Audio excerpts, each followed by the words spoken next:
¿Cómo están, queridos amigos? Bienvenidos. Esto es Nuevas Voces en Agricultura, día miércoles, ya 20 de marzo, no 21, 20 de marzo. Mitad de semana, con harta novedad política, particularmente por lo que ocurrió en el Senado, que tiene muy nervioso el gobierno, un desajuste, digamos, administrativo, lo que ocurrió en el Senado, que significó finalmente que la presidencia de la Cámara Alta recayera en José García, ¿no?, senador de Renovación Nacional, en circunstancias que el acuerdo original administrativo tomado hace algunos años establecía que a quien le correspondía en este minuto la presidencia era Pedro Araya, senador demócrata cristiano. Hubo una serie de incumplimientos, en fin, hay una polémica interesante, vamos a conversar de eso y de otros temas, por supuesto, sigue dando vuelta lo de la PDI, en fin, varios temas de conversación. Parto saludando a Juan Pablo Rodríguez, director ejecutivo de la Fundación Piensa, que además nos va a tener que dar un reporte de cómo está la situación electoral en Viña hacia el final del programa, porque ayer lo estaban preguntando. ¿Cómo está, Juan Pablo? Bienvenido. Encantado, Tomás. Saludos, Juan, a todos quienes nos escuchan, especialmente en la región de Valparaíso. Juan Lagos, de la Fundación para el Progreso, ¿cómo estamos? ¿Qué tal, Tomás? ¿Qué tal, Juan Pablo? Muy contento de estar de nuevo con usted. A ver, entremos de lleno en lo que se produjo ayer en el Senado, ¿eh? Básicamente, las presidencias de las cámaras, la integración de las comisiones, cuando las fuerzas políticas están más o menos equilibradas, las instituciones representativas como la Cámara, como el Senado, suelen idearse, suelen organizarse en función de acuerdos administrativos, ¿no? Y se van turnando las presidencias de las cámaras. Tuvimos de presidente del Senado a Juan Antonio Coloma, que renunció hace poquitos días, y correspondía que asumiera como presidente del Senado, según el acuerdo administrativo tomado hace un par de años, a Pedro Araya. ¿Cuál es el problema? Que no solo había un acuerdo respecto a la mesa del Senado, sino también en la integración de comisiones, y hubo un conflicto que se produjo por la participación de Jimena Rincón en la Comisión de Hacienda, ¿ya? ¿Por qué? Porque ese cupo le correspondía a la Democracia Cristiana. Cuando se firmó el acuerdo, la senadora Rincón en ese minuto era parte de la Democracia Cristiana, y por lo tanto ahora, ¿qué pasó? Pero estaba con el nombre de Jimena Rincón. ¿Y qué pasó ahora? Bueno, la Democracia Cristiana dijo, no, este es un cupo para un partido y no tiene nombre ni apellido, por lo tanto que participe Yasna Proboste de la Comisión de Hacienda. Eso generó una pugna, en fin, estuvo hasta el último momento esperando a ver si es que la DC cedía el cupo a Jimena Rincón, no lo cedió, por lo tanto se llamó a votación y finalmente la oposición, en un sentido muy amplio, hizo valer su mayoría, que con los votos de Jimena Rincón y de Matías Walker terminaron por poner en la mesa de la Cámara como presidente del Senado, de la Cámara Alta, a José García de Renovación Nacional. Ha generado polémica no solo en los partidos de oposición, sino que incluso el presidente Boric salió a decir que este tipo de ruptura de acuerdos dañaban las confianzas y en definitiva debilitaban las instituciones. La ministra Vallejo salió a decir que con esto corría peligro la reforma previsional, la reforma tributaria, y yo no sé para qué lo dice, porque la gran mayoría de Chile entiende que eso es una buena noticia, entonces no sé si eso es un argumento en favor o en contra de ella, pero lo cierto es que evidentemente cambia un poco la correlación de fuerza al interior del Senado, algo que sabíamos desde el rechazo del 4 de septiembre, pero que hoy día se hace más palpable. ¿Qué te parece, Juan Pablo Rodríguez, este movimiento que se produjo al interior del Senado? Antes de la polémica por la actual, digamos, votación de la mesa del Senado, quisiera destacar dos cosas, ¿no? Uno, lo que fue la presidencia del Senado de Juan Antonio Coloma. Creo que fue un buen presidente del Senado, ¿no? En un contexto de deterioro general de nuestras instituciones, del Congreso en general, pero también de nuestro Senado. Creo que Coloma fue un presidente que tuvo estatura, que supo darle garantía a los diversos sectores, pero que también él fue capaz de impulsar agendas específicas. Creo que su rol en materia de la agenda de seguridad se vio reflejado, tuvo frutos, tuvo resultados, y creo que fue para el contexto actual y en general también un buen presidente del Senado. Creo que es un buen elemento también para una carrera política dilatada como la del senador Coloma. En segundo lugar, insisto, más allá de la polémica, creo que también es una muy buena noticia que el nuevo presidente del Senado sea el senador García Ruminot, quien hemos tenido la posibilidad de vincularnos con el Congreso, trabajar, estar presente y ver a veces lo que no aparece en los medios de comunicación, que es el trabajo cotidiano del Congreso. Uno ve y nota que hay distintos perfiles de parlamentarios muy preocupados de su territorio, sin ninguna aspiración de aparecer en medios nacionales, parlamentarios que están solamente preocupados del punto de prensa, y hay otros parlamentarios, lamentablemente cada vez menos, que son los parlamentarios que les gusta hacer la pega, que hacen bien la pega, que hacen bien el trabajo, que leen los informes, que están atentos a lo que exponen los expertos, que estudian los textos comparados, que se preocupan de tratar de encontrar acuerdos buenos para Chile, y que realzan la labor política. Yo creo que el senador Ruminot se inscribe en ese tipo de parlamentarios, y creo que eso es reconocido en el Congreso por moros y cristianos, y por lo tanto yo estoy muy seguro que la presidencia del senador García, así como la del senador Coloma, no solamente va a dar garantías de digamos, imparcialidad a todos los sectores, sino que también va a estar preocupado de sacar buenos proyectos de ley para Chile. Y finalmente, respecto de la polémica, yo creo que es una buena noticia en el sentido que refleja una realidad, y que es una realidad que hoy día la oposición en el Senado es la mayoría, el oficialismo no es la mayoría. Y eso se expresa claramente hoy día en la elección de la testera del Senado. Y llegamos a esto, creo yo, por un incumplimiento del oficialismo, en donde, como bien remarcaba Juan a propósito de tu comentario, Tomás, el acuerdo consistía no solamente en que el cupo correspondía a la Democracia Cristiana, sino que a la senadora Rincón. Y como a veces decimos los abogados en materia civil, la mora purga la mora, ¿no? En la medida que una de las partes incumpla un compromiso, un acuerdo, la parte contraria naturalmente está liberada para incumplir ese acuerdo, si no, no tiene ningún sentido. Y por lo tanto, dado ese incumplimiento por parte del oficialismo, me parece que se llega a una buena resolución en el sentido que se expresa una realidad, la oposición es mayoría en el Senado y además se elige un muy buen presidente del Senado a quien le deseo en un año convulsionado como es un año electoral un buen desarrollo de su ejercicio como presidente del Senado, Tomás. Juan Lagos. Sí, estoy completamente de acuerdo con Juan Pablo en cuanto a que si el acuerdo se rompió primero en la Comisión de Hacienda al no incorporar a Jimena Rincón. Y eso al final demuestra que han cambiado mucho las cosas para que este acuerdo se mantuviera en pie. Es decir, este acuerdo ya estaba vencido en sí mismo. ¿Por qué? Porque las fuerzas habían cambiado luego del plebiscito del 4 de septiembre y eso hay que tenerlo muy presente. Este acuerdo se hizo antes de eso, cuando la Democracia Cristiana tenía 5 senadores y no 3 como ahora. Entonces, en ese sentido, todo este discurso moralista de que se ha roto la palabra empeñada, ignorando que el acuerdo no es solamente en la mesa, sino que también en las comisiones, me parece una hipocresía absoluta. Y en eso el gobierno ha cometido un grave error y además las sobrereacciones de que esto fue un portonazo, como dijo Bodano, hecho esto de una mexicana, como dijo Pedro Araya, me parecen realmente fuera de lugar. Si ellos no fueron capaces de cumplir el acuerdo en la Comisión de Hacienda, obviamente, ¿por qué? Porque iba a quedar 4-1 la Comisión de Hacienda, es evidente que también se podía romper en la mesa del Senado. Eso hay que tenerlo muy presente. En cuanto al senador García Ruminot, yo creo que García Ruminot es una demostración de que esta idea de que tiene que existir sí o sí una nueva derecha que venga a reemplazar a la derecha antigua, se cae. ¿Por qué? Porque si hay alguien que demuestra o representa a la vieja derecha, es José García Ruminot, es decir, alcalde designado por Toltel, Lautaro y Temuco, ha estado en el Congreso desde que se abrió el Congreso como diputado, este es su último periodo como senador. Yo creo que demuestra eso, que al final la gente buena o la gente valiosa no depende de quién lo formó, de dónde viene y de qué es necesario reformar o renovar la derecha así como así, sino que él viene de la misma escuela, de la vieja escuela de la derecha formada en el gobierno militar a través de los municipios. Entonces, en ese sentido, hay que tener presente eso, hay que tener presente también que los senadores no se hacen de la noche a la mañana, por lo tanto creo que esa moralidad que está implícita en que es necesario sí o sí restringir las reelecciones, yo no veo tampoco que sea así de necesario. Es decir, es necesario tener por sobre todas las cosas senadores profesionales y eso lo demuestra García Ruminot, pero la trayectoria de García Ruminot es absolutamente contraria a todo lo que han dicho los grandes gurúes de lo que necesita la derecha al final. Yo sumándome a lo que se ha dicho, porque estoy de acuerdo con ambas cosas,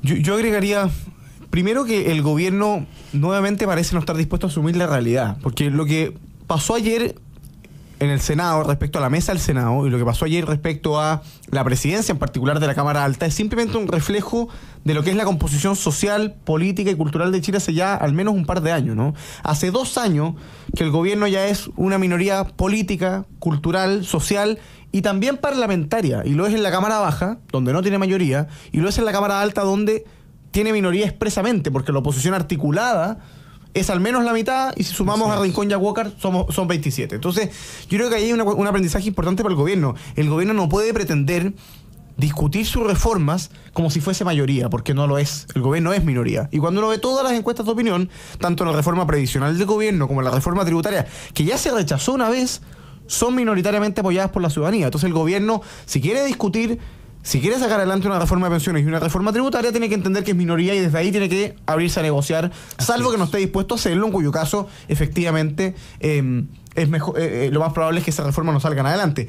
Y ahí viene mi segundo comentario. Yo espero que esta articulación valiosa de la oposición o de las oposiciones, para no restar la identidad a ninguno de los grupos, se mantenga y se consolide y se proyecte para hacerse cargo de las malas reformas del gobierno. Claro, porque aquí la tentación va a ser, oye, arreglemos la reforma previsional, cedamos un par de puntos, matemos esto en 4-2, como querían demócratas en el parlamento, en la Cámara Baja.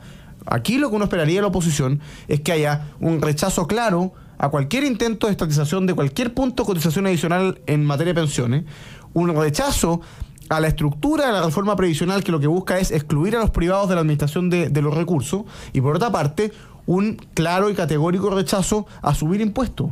Porque si esto se limita a acuerdos administrativos para que alguien aparezca en la foto de la mesa de la Cámara, la verdad es que sirve poco.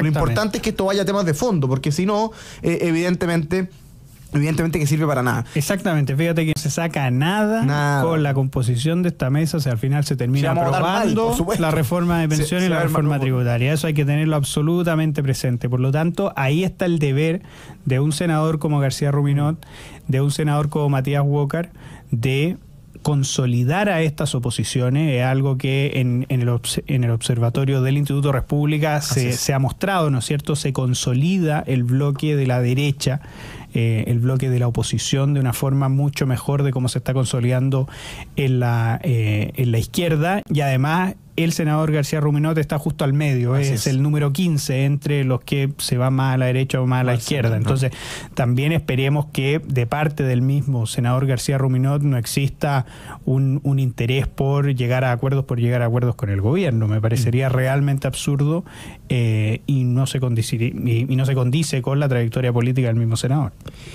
Te agrego una cosa, antes de la palabra Juan Pablo va a cerrar el bloque.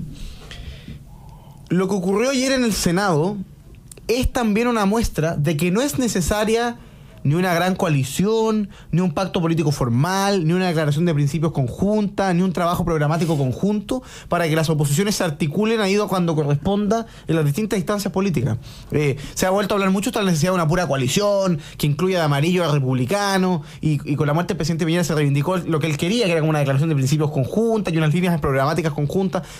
Lo que ocurre en torno al piñerismo, por supuesto, que todos fuéramos piñeristas. Lo que ocurre en realidad, en la verdad de los hechos, es que la oposición, tanto en la Cámara Baja como en el Senado, en general se coordina para las materias en las que hay acuerdo, como en esta. Y eso es bien importante, porque yo he escuchado mucha preocupación de cara a la elección de octubre y de cara a la elección del próximo año, y empiezan las típicas voces que la oposición no puede ir dividida, no puede ir, la única forma de ganar la izquierda es yendo unida, y es la coalición. Mira, es una cuestión opinable, pero lo que te prueba lo de ayer en el Senado es que si hay una articulación inteligente, al margen de las coaliciones, al margen de la necesidad de unificar lo que es diverso, bueno, se puede hacer un buen trabajo como el que se logró ayer en la oposición, y yo lo valoro, entendiendo además, y que creo que es algo bien importante, que en esa oposición amplia hay mundos distintos. Porque la gente que nos escucha lo sabe, pero yo no soy ni fanático de Matías Walker ni fanático de Jimena Rincón. Al revés, siempre recuerdo que fueron ellos... fueron los nietitos. Los nietitos, los que le dieron los retiros de fondos de pensiones. Entonces, también es bueno para la oposición saber con quién negocia y con quién trabaja. Porque si alguien cree que se pegaron en la cabeza que hoy día Matías Walker en realidad es el paladín de la economía libre, la defensa de la propiedad privada y de la subsidiariedad, bueno, evidentemente está equivocado. Pero sí podemos estar dispuestos a trabajar juntos en cosas coyunturales. Y creo que lo de ayer es un buen ejemplo de eso. De que no es necesario unificar ni estar en este discurso agotador de la unidad del sector, cuando en realidad la oposición puede trabajar de manera inteligente, articulada, en los momentos, en las circunstancias, ante los desafíos que se requieran, como ha sido para el 4 de septiembre y como fue ayer nuevamente en el Senado. Juan Pablo Rodríguez, y nos vamos a la pausa. Yo agregaría, Tomás, dos cosas breves, ¿no?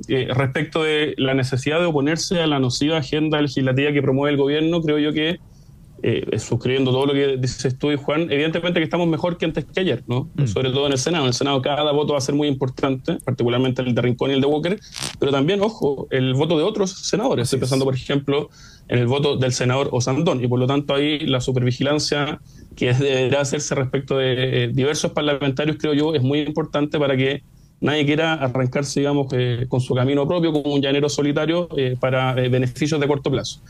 Eso diría como en primer lugar. Y en segundo lugar, Yo entiendo que el gobierno, naturalmente, esté preocupado de la repartición del poder, de quiénes van a ser los presidentes y vicepresidentes de las cámaras, esté preocupado también de las investigaciones judiciales, de lo que hace la Fiscalía, pero yo llamaría también al gobierno a ciertos grados de prudencia respecto de los comentarios que hace, por ejemplo, respecto de otros poderes del Estado que son independientes, ¿no? Me parece que la intromisión que muchas veces hace en público el gobierno es completamente impropia, ¿no? Se me viene a la cabeza cuando Ana Lía Uriarte hizo como una suerte de fiesta de los abrazos, ¿no? Cuando Lavo Milosevich fue elegido presidente de la Cámara. Ahora comentarios completamente impertinentes respecto del voto que cada senador en conciencia debe hacer, ¿no? En función de la soberanía respecto a las cuales son depositarios. Pienso en los comentarios de la ministra Vallejo respecto de la causa de la formalización del ex, director de la PDI, en donde el fiscal nacional tiene que llamarla a la corrección por su imprudencia. Creo yo que este gobierno, además de negligente, es muy imprudente, ¿no? Y creo que en temas institucionales aquello también es especialmente grave por lo que expresa.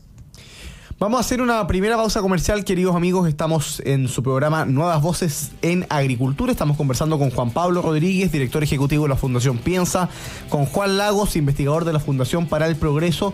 Vamos a hacer la primera pausa comercial, pero antes recordarle a todos los que nos están viendo por YouTube, veo hartos comentarios desde ya, en Pedro, en Raúl, a Rodrigo, en fin, que vayan poniendo me gusta, dedito para arriba ahí en la conversación en YouTube.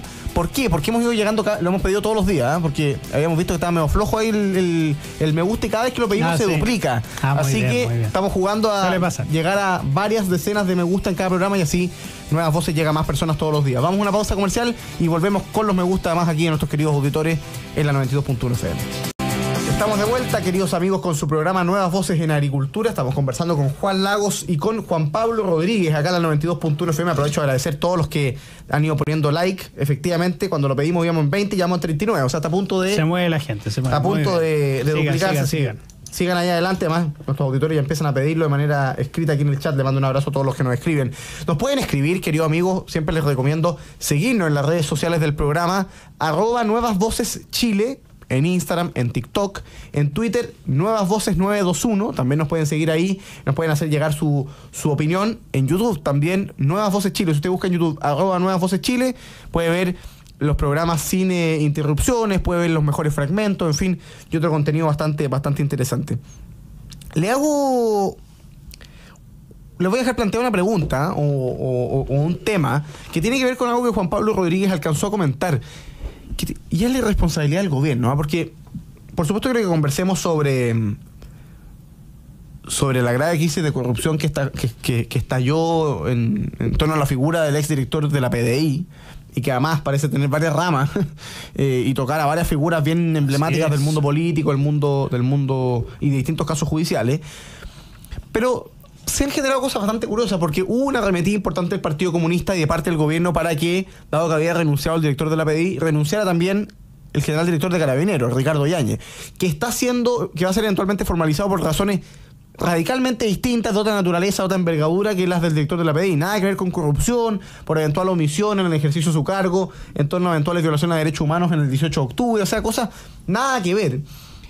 Pero tuvimos al ministro de Justicia, Luis Cordero, el fin de semana pidiendo su renuncia por la televisión. Dijo, oye, yo esperaría que si el general director lo vayan a formalizar, él renunciara antes de ser formalizado. El día lunes Camila Vallejo dijo algo distinto, pero ayer la ministra Vallejo, y lo decía Juan Pablo, sale a decir que el caso de corrupción que se conoce podría ser algo mucho más estructural, que podría ser algo mucho más grave, con muchas más redes, y que quiero buscar la frase en concreto, la frase precisa para no... Habla de una red. Habló de una red. Una red, así es. De cuello y corbata. Oye, y le contestó el fiscal nacional y dijo, oiga, si la ministra Vallejo tiene alguna información de una red de corrupción, bueno, que la aporte, ¿no? Debería aportarla.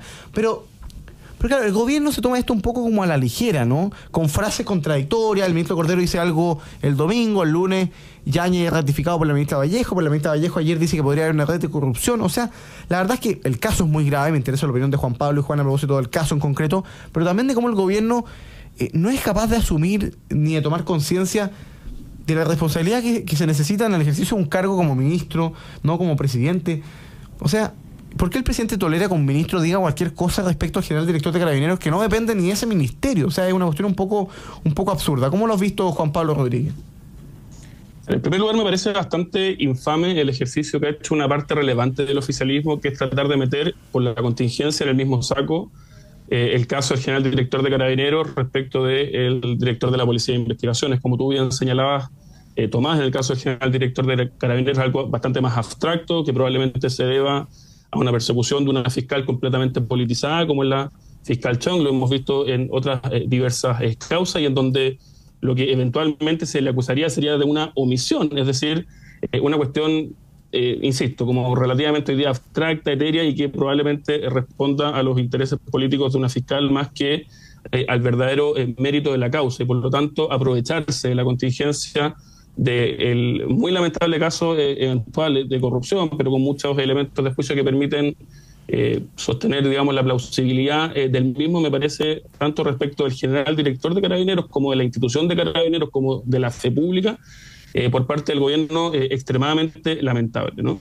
Respecto del caso del director de la Policía de Investigaciones, naturalmente me parece gravísimo. Espero que la investigación llegue hasta las últimas consecuencias, que las sanciones sean las más altas posibles, que se transmita un mensaje correcto, dado que evidentemente esto no es un hecho solamente grave en sí mismo, sino que evidentemente que abona una crisis de confianza muy extendida que existe en nuestro país, además en un contexto de una crisis de seguridad y crimen organizado, la verdad, escandalosa, y que el principal policía de nuestro país esté involucrado en este tipo de hechos me parece, insisto, muy lamentable. Pero veo desde el gobierno no una preocupación del hecho en sí mismo, no una preocupación de la corrupción en sí misma, ni tampoco una preocupación respecto de cómo esto puede pegar o a la crisis de confianza o a la persecución del delito. Veo al gobierno preocupado como de los efectos políticos, ¿no? De ojalá asociar esto lo más posible a la derecha, ojalá asociarlo a Piñera. Y ahí veo declaraciones, la verdad, que pecan de una imprudencia lamentable. El diputado Winter, el diputado Ibáñez, que hablan de un funcionario de Piñera, que un funcionario de Chadwick, la propia ministra Vallejo, que también trata rápidamente de poner un manto de dudas que quizás en algunos elementos sea cierto, ¿no? Si yo no quito eso, ¿no? Evidentemente que esto va a salpicar y va a salpicar a muchas personas, pero ese afán al primer día, al segundo día de la formalización, de tratar de ponerle nombre y apellido a todo esto, me parece de una imprudencia gravísima, y que da cuenta nuevamente de que este gobierno, de que esta generación política, de que el Frente Amplio no están preparados para gobernar, no tienen la estatura necesaria para gobernar, no tienen la estatura necesaria para resolver problemas, que duda cabe, pero tampoco para enfrentarse a problemas que tienen dimensiones institucionales que son relevantes. Y esto, creo yo, Tomás, Juan, lamentablemente en este caso lo demuestran una vez más. Juan Lagos. Mira, al final las declaraciones de Camila Vallejo demuestran cuál es el compromiso del gobierno con la probidad y la transparencia. Al final, el compromiso del gobierno con la probidad y la transparencia es cuál es el rédito político que yo puedo sacar de esto. Es decir, en base solamente a un rumor, Camila Vallejo advierte sobre una posible red de corrupción de cuello y corbata. Ojo con eso también, cómo se intenta instalar el hecho de que los malos son los que se visten de cuello y corbata. No como nosotros, que somos informales, no como nosotros, que tenemos una cónsula en Japón, ¿no es cierto?, que va vestida como con el pijama a recibir a alguien. Eso es bastante interesante para analizar, pero yo creo que lo que dice el fiscal nacional resulta ser de suma importancia. ¿Por qué? Porque eleva el estándar de la política. Es decir, cuando sale el fiscal a criticar a Camila Vallejo, ¿por qué? Porque solo en base a un rumor instala una teoría de la conspiración al hablar de la red de corrupción de cuello y corbata. Lo que hace el fiscal en realidad es elevar el estándar, es decir, oiga, para decir una cosa de esta naturaleza hay que tener antecedentes. Y el conducto para llevar una posible red de corrupción de cuello y corbata es a través de la justicia. Entonces, en ese sentido, me parece absolutamente positivo que el fiscal salga a corregir un actuar absolutamente imprudente, irresponsable, de política pequeña, a la que nos tiene tan acostumbrados Camila Vallejo, sin duda alguna. En cuanto a lo del caso Hermosilla, porque esto es una derivada del caso Hermosilla, obviamente hay que llegar hasta las últimas consecuencias, hasta el último WhatsApp, hasta el último audio incriminatorio, obviamente. Y lo ideal es que tienen que caer todo. Es decir, esto resulta ser absolutamente fuerte. Es decir, casos como el de Hermosilla ponen en tela de juicio el sistema judicial chileno, y eso obviamente tienen que caer todos los responsables, y me alegro que en Chile pueda caer un director de la PDI por el actuar imprudente que hizo, por el actuar corrupto que hizo, y que rinda cuenta a la ciudadanía. Eso me parece absolutamente importante. Vamos a hacer la última pausa comercial, pero antes voy a saludar a tantos que nos escriben, particularmente nos escribe, por ejemplo, Ubaldo. Saludos desde Copiapó, siempre los escucho en el 101.3 FM en Copiapó. Muchos saludos ahí a la región de Atacama, grande región de nuestro querido Álvaro Iriarte. Así es. Que hace tiempo no lo tenemos en el programa. Está fuera de Chile Álvaro Iriarte, ¿no?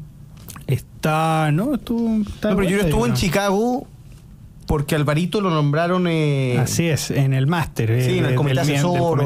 Del máster, estuvo en Chicago, para el Día de San Patricio, y ahora tiene una actividad en el Instituto República sobre Venezuela. Sobre Venezuela, toda la posibilidad. Tendremos que invitar a Álvaro Iriarte, que ya se nos olvidó invitarlo. Saludos a Álvaro Iriarte de Copiapó, a propósito de Copiapó.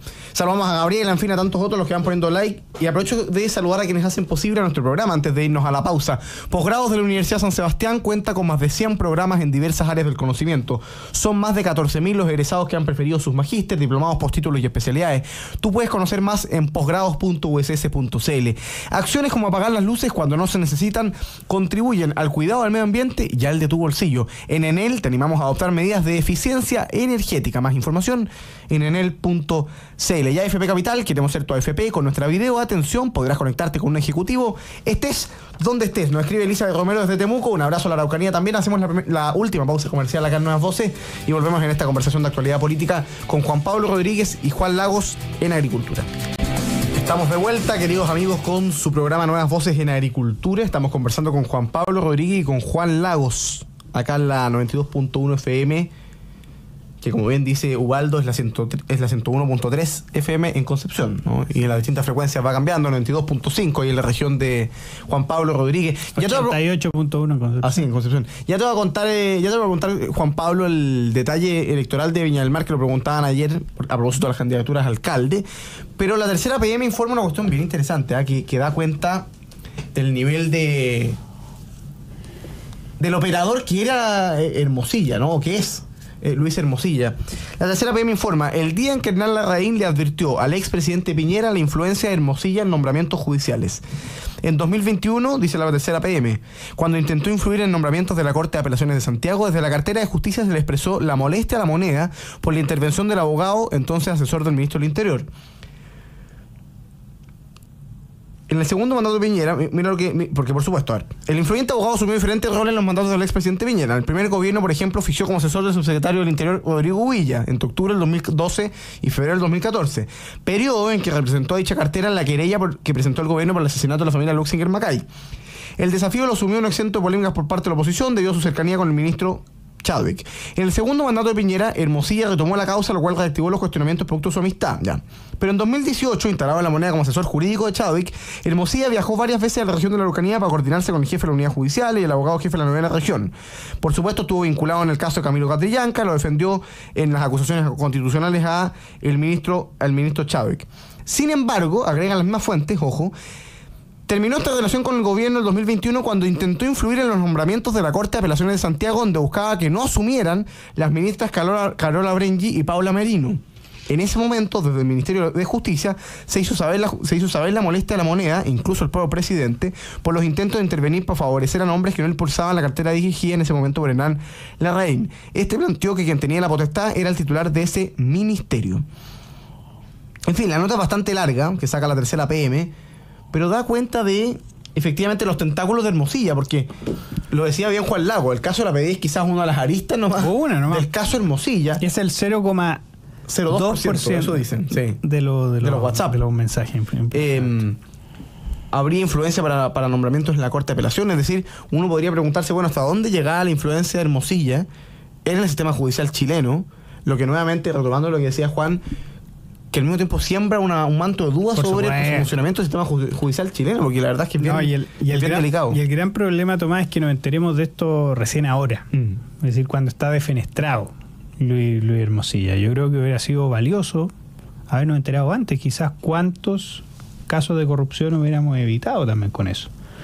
Entonces también cuando uno mantiene un cierto manto de discreción sobre la corrupción, obviamente lo que está es sembrando un terreno fértil para futuras corrupciones. ¿Por qué? Porque hay que preguntarse si estas movidas de Luis Hermosilla para tener nombramiento en la Cámara, en la Corte de Apelaciones, o para no tenerla en este caso, ¿fueron antes o después de los chats con la PDI? Claro. ¿Fueron antes o después de el haber dicho que hay que pagarle a ciertos funcionarios del Servicio de Impuestos Internos?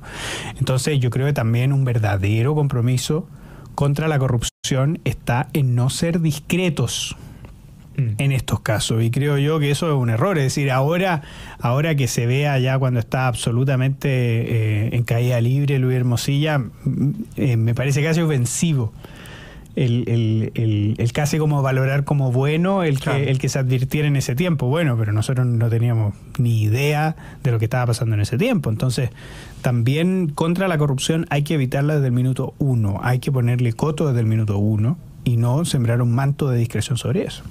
Juan Pablo Rodríguez, ¿qué te parece esto que publica la Tercera PM sobre el día en que Hernán Larraín, exministro de Justicia, le advirtió al expresidente Piñera la influencia de Hermosilla en nombramientos judiciales o en evitar nombramientos judiciales en la Corte de Apelaciones en concreto?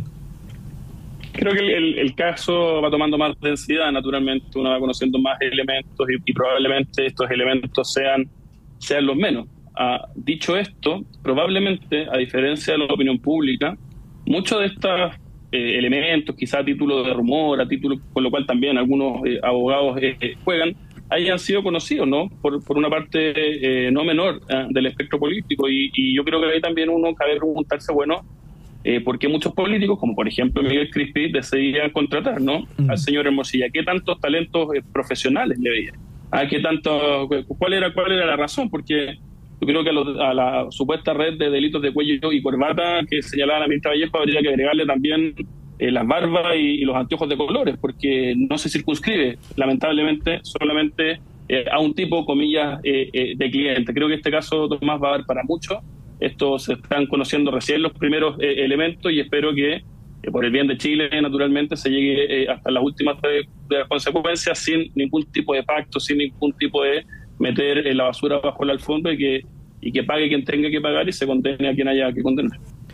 Cambiémonos un minuto de tema, Juan Pablo, porque ayer nos preguntaban, te lo comentaba ayer, ayer nos preguntaron bastante y conversamos ayer a propósito de lo que está pasando en la comuna de Santiago, donde el Partido Socialista pareciera ser que no quiere dejarle tan fácil la cancha a Erací Hasler. Han dicho que no descartan la posibilidad de hacer primarias, quieren llevarte candidato a Calderón, que es del Partido Socialista. En Las Condes también hubo algo polémica por el lado de la oposición, y alguien nos preguntaba por el chat de YouTube. Hay preguntas respecto a varias comunas, pero nos preguntaban en particular qué pasa con Valparaíso y Viña, más en circunstancias en que el exdirector de la Cernapred, que renunció, más bien fue renunciado, digamos, acusó de poco menos que de victimistas particularmente a la alcaldesa de Viña. No, y que no merecen volver a ser reelecta. Y les adjudicaba la responsabilidad en materia de planes de evacuación, en materia de una serie de medidas en los marcos del incendio. Fue muy duro, o más bien fue muy claro. Y la verdad es que, por supuesto, lo interesante es saber, Juan Pablo, qué está ocurriendo en Viña, en Valparaíso y en general en la quinta región en materia de trabajo de la oposición para efectivamente sacar de ahí a una serie de alcaldes del Frente Amplio. Son varios los alcaldes del Frente Amplio, el PC, que ganaron en la última elección, y por supuesto quizás las más emblemáticas son Viña y Valpo. Sí, primero un comentario general, porque la región de Valparaíso sufre lamentablemente lo mismo respecto de la oposición a estas malas candidaturas del Frente Amplio, el Partido Comunista y el oficialismo. Y que tiene que ver, creo yo, con un atraso generalizado en las distintas comunas. Qué buena cosa sería, ¿no? Que la oposición, desde el minuto uno, ¿no? desde que se perdieron municipios muy relevantes hace algo más de 2 años, casi 3 años, hubiese dicho, mire, este va a ser mi candidato, este o este otro, 1 o 2, vamos a trabajar con todo lo que se requiere para sacar un mal alcalde, ¿no? Sacar un alcalde es muy difícil, sobre todo en su primera reelección, y creo yo que en eso que estamos en todo Chile, también en nuestra región de Valparaíso, muy atrasados, ¿no? A meses de la elección. Esto debe ser años, al menos 2 años, que permita construir candidaturas competitivas. Dicho eso, creo yo que en la región de Valparaíso existe ánimo de unidad, en el sentido de tratar de llegar con la mejor candidatura única posible a las distintas comunas. Siempre destaca más Valparaíso, Viña, Concón, qué sé yo. Ese ánimo existe, pero lamentablemente estamos muy retrasados en la elección del método de solución de la controversia, ¿no? De cuál va a terminar siendo el candidato, si es una encuesta, una primaria, qué es lo que lo va a terminar definiendo. Y lamentable en esto también hay mucho descentralismo, ¿no? En donde siempre la decisión final termina siendo en los comités electorales, las secretarías generales de los partidos en Santiago, 1 o 2 días antes de la inscripción, lo que naturalmente es un elemento que, creo yo, dificulta la posibilidad de construir candidaturas competitivas. Hecha esa introducción, Tomás, en el caso de Viña del Mar, por ejemplo, tenemos una alcaldesa, Ripamonti, que si uno ve las encuestas, por ejemplo, las encuestas que hacemos en Piensa, ve que es una alcaldesa que está en declive respecto de su evaluación. En la encuesta Academ también en el fin de semana vemos cómo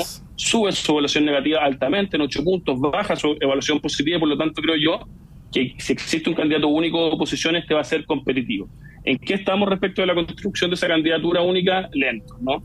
En el Partido Republicano hay 3 cartas que quieren ser candidatos, que responden a distintas sensibilidades dentro del partido. Está el jefe de gabinete, el diputado Sánchez, Andrés Solar, un joven muy talentoso. Está Tania Bernal, que pareciera ser que es más cercana a la directiva nacional del partido, que ya fue candidata al Consejo Constitucional, lo mismo que Raimundo Palamara, que es un tercer candidato que está tratando de terminar en la papeleta y que responde a otra sensibilidad del partido. Desde el lado de Chile Vamos, creo que hay 2 nombres fundamentalmente que se están conversando. Uno es Marcelo Catril, un sacerdote que dejó el ministerio, que ha tenido un trabajo muy extendido en los sectores más caresteados de Viña del Mar y que hoy día está siendo impulsado, por ejemplo, por el senador Chaguán, por Manuel Millones y otros. Y también está el exdiputado Osvaldo Urrutia. De ese esquema de 5 o 6 candidatos debe elegirse una candidatura única, pero la verdad no hay muchos elementos respecto de cuál va a ser el mecanismo de solución. Y respecto de por la izquierda, por así decirlo, yo espero que la Democracia Cristiana le compita, ¿no? Al Frente Amplio, René Blés es un concejal que ha sido un activista opositor de la alcaldesa Ripamonti y espero que aquello se traduzca en algún tipo de candidatura que le permita competir a una alcaldesa que ha hecho una muy mala labor en la ciudad. Y respecto al Valparaíso, y lo hago más breve para no alargarme, la situación es algo distinta, porque Char sí tiene muchas candidaturas de izquierda que le van a competir y que están decididos a competirle. Char no tiene una buena relación con el Frente Amplio. Va a haber de todas maneras una candidatura del Frente Amplio, probablemente Camila Nieto, concejal de Convergencia Social, que si bien no es tan conocida, ex Convergencia Social, ¿no? Hoy Frente Amplio ha demostrado musculatura electoral. Los candidatos de Convergencia Social para el Consejo Constitucional, pese a no ser conocidos, tuvieron altas votaciones.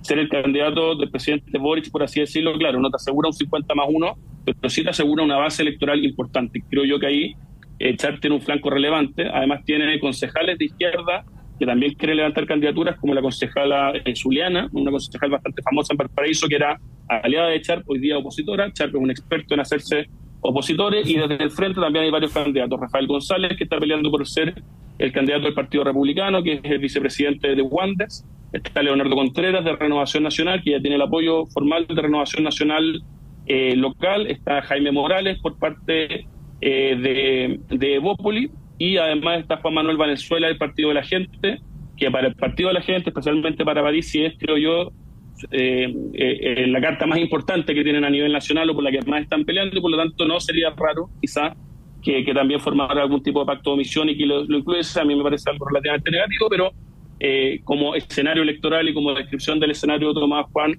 más o menos eso es lo que está pasando en Viña del Mar y Valparaíso. Hay candidatos, hay gente con ganas de ser candidato, pero lamentablemente estamos muy atrasados en la selección del mismo porque son muchos. Ahí está la situación de la quinta región. No, ya faltan comunas, por supuesto, en Quillota, en Villa Alemana. En fin. Muy importante. Bueno, son 36 comunas de la región, pero lamentablemente la región de Valparaíso se izquierdizó mucho en la elección pasada. Perdonen que me tome la palabra. Se perdió Casablanca, una comuna derecha, Concón, una comuna derecha, Viña del Mar, Valparaíso, Quilpué, Villa Alemana, todas hoy día en manos del Frente Amplio, y por lo tanto nuestra región debiese, creo yo, marcar el rumbo de un cambio de camino hacia la elección presidencial, de retomar la sensatez en ciertas comunas y que vuelvan a estar en manos de coaliciones más serias que el Frente Amplio, que lamentablemente ha intensificado el deterioro progresivo de nuestra ciudad, y eso es bastante evidente y lo muestran también las encuestas de opinión.